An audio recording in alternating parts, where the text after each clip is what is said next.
محقق إيطالي عام 2004 يجيه تليفون من مافيا تابعة مدينة نابولي. في الاتصال هذايا واحد من أفراد مافيا نابولي يعلم المحقق هذايا اللي فما فساد كبير في الكرة الإيطالية، واللي الحكام عاملين عصابة وقاعدين يتلاعبوا بالمباريات، ونادي جوفنتوس هو المسؤول على الفساد هذايا.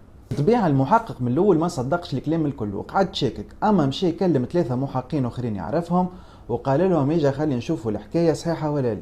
بعد ما تلموا قعدوا يفكروا شنو هي الخطوة القادمة اللي نجموا يقوموا بها. وقتها وين جاتهم فكرة ياخذوا إذن قضائي باش يتنصتوا على لجنة الحكام الدوري الإيطالي. هذاك اللي صار، وقعدوا يتنصتوا لمدة أسابيع على التليفونات اللي تجي لجنة الحكام. أما اللي لاحظوه المحققين هذوما اللي فما نمرو واحد قاعد يتعاود بكثرة في أرقام الحكام هذوما، وقاعدة تصير بيناتهم اتصالات بطريقة مكثفة.